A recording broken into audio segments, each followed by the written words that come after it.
Tudo da Canção Nova em um só lugar.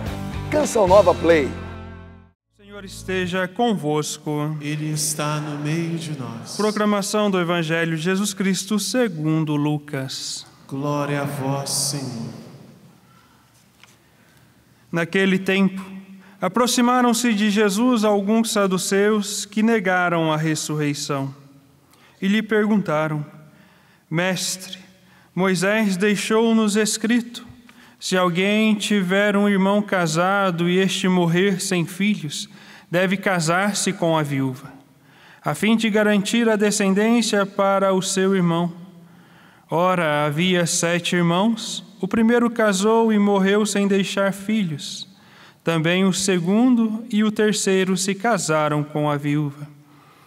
E assim os 7, todos morreram sem deixar filhos. Por fim morreu também a mulher. Na ressurreição ela será esposa de quem? Todos os 7 estiveram casados com ela. Jesus respondeu aos saduceus: nesta vida os homens e as mulheres casam-se, mas os que forem julgados dignos da ressurreição dos mortos e de participar da vida futura, nem eles se casem, nem elas se dão em casamento. E já não poderão morrer, pois serão iguais aos anjos, serão filhos de Deus, porque ressuscitaram. Que os mortos ressuscitam, Moisés também o indicou na passagem da sarça, quando chama o Senhor o Deus de Abraão, o Deus de Isaque e o Deus de Jacó. Deus não é Deus dos mortos, mas dos vivos, pois todos vivem para Ele. Alguns doutores da lei disseram a Jesus: Mestre, tu falastes muito bem. E ninguém mais tinha coragem de perguntar coisa alguma a Jesus. Palavra da salvação. Glória a vós, Senhor.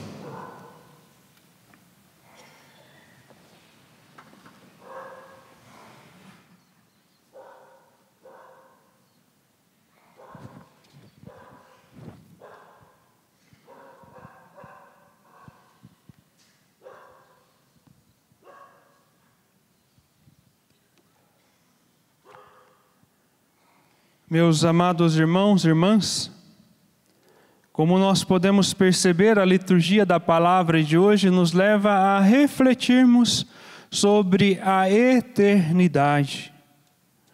E automaticamente, ao refletirmos sobre a eternidade, nos leva a refletir sobre a morte e sobre a vida. Como que nós estamos lidando com as coisas próprias no nosso dia a dia? Pensar sobre isso é saber que a nossa vida aqui na terra, ela é passageira. Passa no estalo de dedos. Quanto menos esperamos, a morte bate na nossa porta. Minha irmã, meu irmão, se você não gosta de pensar sobre isso, me desculpa, não tem como fugir. Você não vai viver eternamente aqui na terra. Você, principalmente, que tem medo da morte, que não gosta de pensar sobre este assunto, me desculpa, mais cedo ou mais tarde ela vai bater na sua porta. Não tem como fugir, é um fato, é uma realidade. E ao pensarmos sobre isso, nós não devemos nos desesperar. Pelo contrário, devemos olhar com esperança para a vida futura. E automaticamente somos chamados a fazermos um bom exame de consciência, olharmos para as nossas atitudes, para as nossas escolhas e percebermos como nós estamos agindo. Aí a pergunta: meu irmão, minha irmã, as suas escolhas estão te levando para Deus ou elas estão te afastando de Deus? Seja nas pequenas coisas ou nas grandes coisas. Assim como nós vimos aqui na primeira leitura, o rei Antíoco, ele estava percorrendo todo o seu território, todo o território que estava ali sobre o seu domínio. Quando ele ficou sabendo que existia uma cidade que tinha diversas riquezas, a primeira coisa que ele pensou em obter todo esse tesouro para si. Mas ali que ele foi surpreendido. Ele pensava em buscar a riqueza a qualquer custo, de qualquer modo. Mas ali ele foi surpreendido e derrotado. Ele se preocupava com as coisas deste mundo. Se preocupava com as riquezas, com os tecidos, com o ouro e tantas outras coisas. Com o prazer egoísta, hedonista. Assim como muitos hoje buscam viver tudo aquilo que o mundo nos oferece. Todos os prazeres possíveis. Hoje nós estamos vivendo em uma sociedade capitalista e um capitalismo selvagem. Basta você olhar para as propagandas que te induzem a obter até mesmo aquilo que você não necessita. A propaganda ela é tão poderosa hoje que ela faz você acreditar que você está precisando de algo que você viveria bem sem aquele objeto, sem aquele eletrodoméstico, sem aquele telefone. Basta você olhar. Black Friday, algumas promoções que te induzem a buscar o seu prazer, o seu conforto. Mas quando eu deixo de lado aquilo que é essencial, eu vou colocando em risco a minha salvação. E ao refletirmos sobre a morte, nós precisamos olhar para a nossa vida, para o presente. O passado não tem como nós mudarmos. Não existe uma máquina do tempo que nos leva lá atrás para repararmos as escolhas erradas. Não existe. Apenas nos cabe agora o arrependimento das escolhas erradas, dos nossos pecados, e colocarmos diante do sacerdote na confissão e ali buscarmos fazer esta experiência com a misericórdia de Deus. Mas, se eu não consigo mudar o passado, eu posso fazer a diferença agora, no hoje. Eu posso mudar as minhas escolhas, eu posso mudar as minhas atitudes. Se eu viver bem agora, fazendo as escolhas corretas, vivendo a justiça, vivendo a caridade, o dia de amanhã será consequência de hoje. O dia de amanhã será consequência do agora, será consequência das minhas escolhas. E quais são as escolhas que você está fazendo na sua vida? Porque cada escolha que eu faço, ela tem uma consequência. Seja as escolhas boas, seja as escolhas ruins. Aqui na terra eu já irei colher os frutos daquilo que eu estou plantando agora. Se eu semeio arroz, eu não vou colher feijão. Eu vou colher arroz. Mas, diante dessa realidade, o que você tem semeado na sua vida? Aí eu repito, quais são as suas escolhas? Elas estão te aproximando de Deus ou elas estão te afastando de Deus?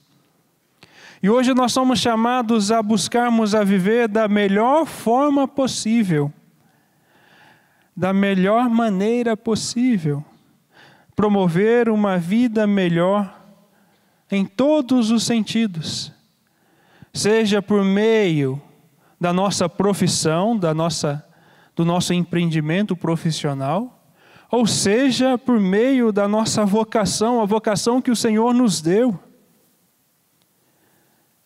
De um modo especial, todos aqueles que são chamados ao matrimônio, são chamados a viver o matrimônio de forma coerente, a ser sinal, a ser luz, a ser sal na terra, a constituir família.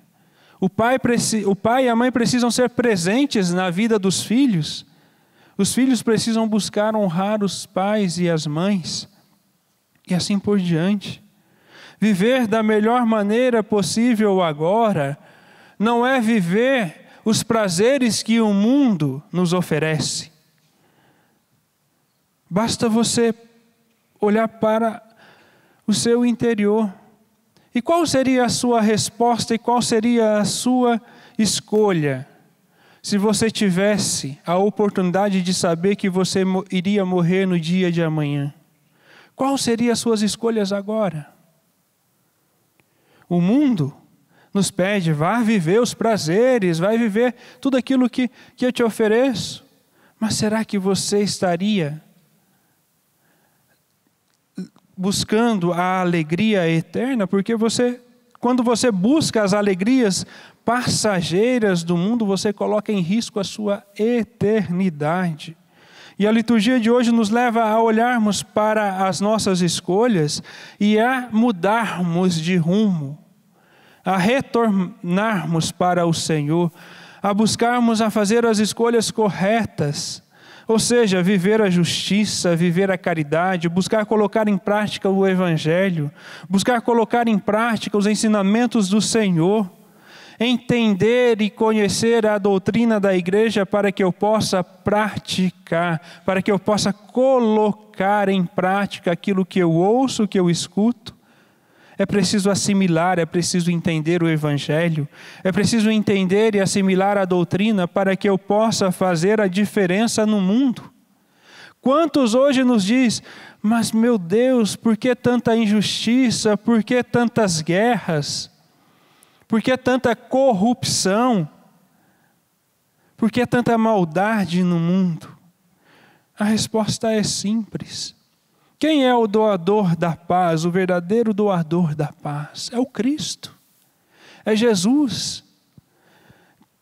Deus é amor. Deus é amor. E quando nós deixamos Deus de lado, quando nós deixamos Cristo de lado, a paz não reina no meu interior. O amor não existe verdadeiramente no meu interior porque eu começo a buscar um pseudo-amor, ou seja, os prazeres, achando que aquilo que eu estou realizando, que eu estou fazendo, é correto. Por isso eu sou chamado a estar na presença do Senhor, a ouvir e entender o seu Evangelho para que eu possa fazer essa experiência com Deus que é amor, com Cristo que é paz e paz infinita, que me leva também, ao mesmo tempo que eu faço essa experiência com Cristo, Ele me leva a buscar a paz no meu trabalho, na minha casa, onde eu estou, e desta forma a paz vai acontecendo. O mundo só será transformado a partir da minha busca real por Cristo, a partir da prática da fé, da vivência da fé, porque a fé automaticamente me leva à vivência da justiça, de tudo aquilo que é justo. Quem vive segundo as vontades do mundo, ou seja, segundo aquilo que o mundo nos oferece, quem vive explorando o próximo, fazendo os outros sofrerem, faz desta vida, desculpa a palavra, mas faz desta vida uma sucursal do inferno, assim como nós vimos o rei Antíoco. Em vez de ser um homem que levasse a paz, levasse a união, ele levou o terror a muitos. E quantos de nós também acabamos sendo, em vez de ser sinais de Deus, acabamos sendo sinais do inferno na vida dos outros. E transformando a vida do próximo, a vida do outro, em um inferno. Mas hoje nós somos chamados a olharmos para as nossas escolhas e a mudarmos de rumo, a mudarmos de direção. Como nós vimos na leitura de hoje, o rei Antíoco, que cometeu tantas atrocidades, chegou ao final da sua vida, morreu sozinho, infeliz, angustiado, porque os prazeres que ele buscou não preencheram o vazio que existia dentro dele. E quantos de nós buscam preencher este vazio com prazeres, bebidas, entre tantas outras coisas, com consumismo? Poderia trazer uma lista enorme, mas não se realizam. Aquele vazio ainda continua dentro do seu interior. Quando nós buscamos preencher esse vazio com as coisas do mundo, é como se nós estivéssemos cavando um buraco. Quanto mais eu tiro, mais fundo ele fica. E quanto mais eu busco os prazeres do mundo, mais eu me angustio.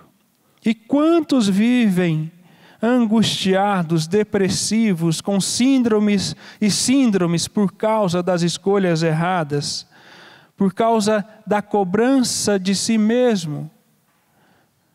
Hoje nós somos chamados a olharmos para a nossa vida, a olharmos para as nossas escolhas e percebermos: a escolha que eu estou fazendo hoje, ela está me levando para Deus ou ela está me afastando de Deus?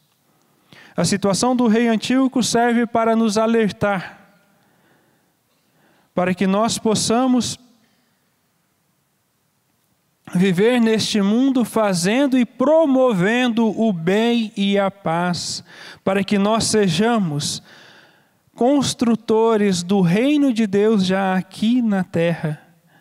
Deus nos concede todos os dias abrirmos os nossos olhos, não para que nós continuemos na nossa vida de pecado, mas para que nós possamos fazer a diferença na minha casa, na minha família, no meu local de trabalho, seja na escola, seja na faculdade, seja onde você estiver. A cada dia o Senhor nos dá uma nova oportunidade para recomeçarmos. A morte é certa, como eu disse no início. Não adianta tentar fugir. Podemos até buscar prolongar um pouco mais, mas um dia ela vai bater a nossa porta. A morte é certa e a eternidade é um mistério conhecido apenas por Deus. Como vai ser a vida eterna, nós não sabemos. Nós imaginamos, nós supomos. A teologia, a escatologia nos ajuda a compreendermos em parte. Mas como vai ser, nós não sabemos. Mas uma coisa é certa: nós não fomos constituídos, nós não fomos criados para este mundo. A vida que nós vivemos aqui na terra é apenas um grãozinho de areia, um grãozinho de poeira, apenas uma gota de água em meio a um oceano. O que vale, o que adianta viver 80 anos aqui na terra buscando as coisas do mundo e perder a eternidade, perder a alegria de participarmos das alegrias de Cristo na sua ressurreição? Portanto, meus irmãos, não queiramos comparar o céu com aquilo que nós vivemos aqui na terra. Como eu disse, a eternidade é um mistério que só Deus compreende. Nós só iremos compreender quando nós chegarmos lá no céu, no paraíso. No Evangelho nós vemos algumas pessoas questionando Jesus sobre o que acontecerá na ressurreição com uma mulher que teve 7 maridos. De qual deles será a esposa na eternidade? E esta é uma pergunta típica daqueles que não acreditam na ressurreição de Cristo. Jesus nos mostra com sabedoria que a ideia que eles, seres humanos, têm da ressurreição é muito limitada, é equivocada, condizendo com os seus pensamentos, com as suas ideias, com as ideias limitadas que eles têm. Portanto, a eternidade não pode ser comparada com as coisas corriqueiras do nosso dia a dia. Para elucidar essa situação, Jesus faz uma comparação entre os seres humanos e os anjos. Nós humanos temos necessidades humanas aqui na terra. Precisamos comer, precisamos beber. E entre tantas outras necessidades. Mas quando partirmos desta vida para melhor, quando nós morrermos e formos para o céu, essas necessidades humanas não serão mais necessárias, elas não mais existirão. E o casamento é uma dessas necessidades. Portanto, na vida eterna, esse procedimento social de constituição familiar não tem razão de ser, pois os procedimentos serão outros, conforme a esfera divina, conforme a vontade de Deus, conforme tudo aquilo que é a eternidade, onde habitam os anjos e os santos, seres que não têm necessidades humanas. Seremos, portanto, como anjos, como o próprio Jesus nos diz no Evangelho de hoje. A partir da liturgia de hoje, nós somos chamados a olharmos para a nossa vida, para as nossas escolhas e buscarmos compreender que a vida não termina com a morte é apenas um novo começo. E muitos hoje, infelizmente, vivem como que se a eternidade não existisse. Mas eu posso correr o risco de fazer as escolhas erradas e de não ter o tempo necessário para buscar a conversão. E aí será tarde demais. Depois não adianta chorar pelo leite derramado. Portanto, meus irmãos, como eu disse, a cada dia o Senhor nos dá uma nova oportunidade para recomeçarmos e mudarmos de vida. Então busquemos, a partir de hoje, a nos prepararmos bem para a nossa morte. Busquemos estar preparados para o encontro definitivo com o Senhor, porque o Senhor está voltando. Jesus está voltando. E Ele vai pegar muita gente de surpresa. Jesus está voltando e eu posso ir ao seu encontro. A morte pode bater na minha porta mais cedo ou mais tarde. Eu não sei como vai ser daqui a meia hora, daqui a 1 hora, muito menos o dia de amanhã. Então não se permita ser pego de surpresa e despreparado. E peçamos a intercessão de Nossa Senhora que ela possa nos dar a graça de uma morte santa e uma morte digna. Ela que tem muito a nos ensinar. Maria tem muito a nos ensinar. Então busquemos olhar para a vida de Maria, a vida dos santos, e buscarmos colocar em prática o Evangelho e a doutrina da Igreja para que nós possamos alcançar a eternidade. Tudo da Canção Nova em um só lugar. Canção Nova Play.